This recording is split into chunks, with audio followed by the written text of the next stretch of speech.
साथियों नमस्कार, नीरज की बात में आपका स्वागत है। और आज मैं प्रस्तुत हूँ आपके सामने महाराष्ट्र की 5 लोकसभा जो चुनाव है, सीटों पर चुनाव हुए थे पहले फेज़ में, उसका एक विश्लेषण लेके। एक्चुअली क्या हुआ, मैंने अपने लास्ट वाले वीडियो में जब विश्लेषण किया था, तो वहाँ पे महाराष्ट्र की जो सीट्स हैं, उसके बारे में चर्चा करना मैं थोड़ा-सा भूल गया। और तो मैंने सोचा कि चलो एक अलग से विश्लेषण कर दिया जाए। ऐसे ही क्रमवार जो राज्यवार जो 2-4 राज्य हैं, उनका मैं अलग-अलग विश्लेषण करूँगा। तो आज बारी है महाराष्ट्र की, क्योंकि महाराष्ट्र उसमें छूट गया था।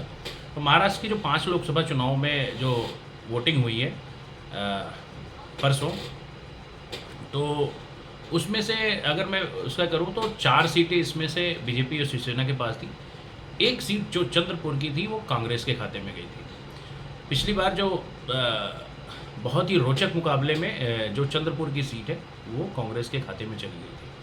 और एक सीट इसमें से अगर मैं बोलूँ तो शिवसेना के खाते में, बाकी 3 सीट बीजेपी के खाते में गई थी। इस बार की जो स्थिति है, अगर मैं बात करूँ तो 5 की पाँचों सीट इस बार बीजेपी और शिवसेना के खाते में जा रही है, क्योंकि यहाँ से 4 सीटों पर बीजेपी लड़ रही है, एक सीट पे जो है शिवसेना लड़ रही है, जो कि रामटेक की सीट है। नागपुर, रामटेक, चंद्रपुर, भंडारा गोंदिया और गढ़चिरौली, ये 5 लोकसभा की सीटों पे जो संसदीय सीट है, इस पे चुनाव हुए हैं। और इसमें से एक नागपुर सबसे जो वीआईपी सीट है, वहाँ से तो किसी को कोई शक नहीं है। हालांकि लोग बोल रहे हैं कि नितिन गडकरी के लिए मुकाबला बड़ा ये है, कांटों का है, लेकिन वहाँ पे एक तरफा जीत बिल्कुल नितिन गडकरी की सुनिश्चित नज़र आ रही है।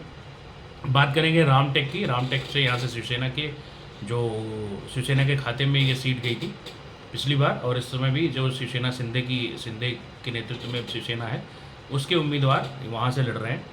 और यहाँ से कांग्रेस की सीट है। और मैं बात करूँ तो यहाँ भी रामटेक में भी जो स्थिति है, वो एज शिवसेना के ही उसमें जा रहा है।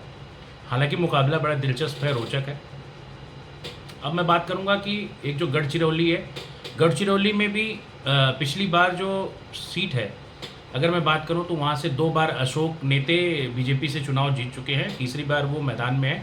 यहाँ से कांग्रेस ने अपना उम्मीदवार खड़ा किया है, ठीक है, लेकिन अशोक नेते की पोजीशन अच्छी है एज बीजेपी।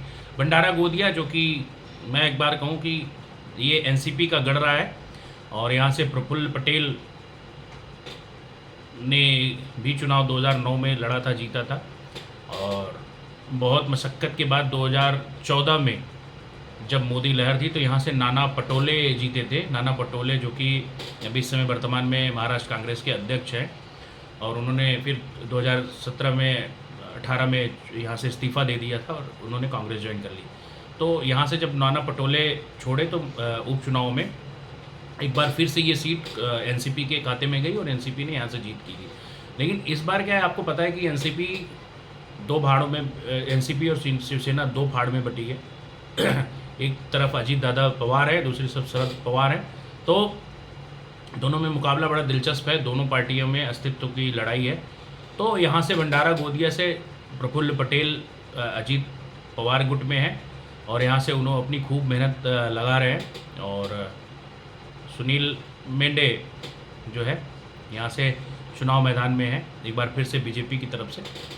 अब मैं बात करूँगा, अगर मैं बात करूँ चंद्रपुर की, तो चंद्रपुर की लड़ाई बड़ी दिलचस्प है। चंद्रपुर में पिछली बार जो है बीजेपी यहाँ से हार गई थी बहुत ही कम मार्जिन से, और हंसराज अहीर जो यहाँ से बहुत ही 2-3 बार के सांसद रहे थे, और उन 3-4 बार सांसद रहे थे हंसराज अहीर, बहुत ही मजबूत उम्मीदवार थे। उनको बहुत ही निकटतम मुकाबले में यहाँ से जो यहाँ के सुरेश धानोकर हैं कांग्रेस के, उन्होंने हरा दिया था।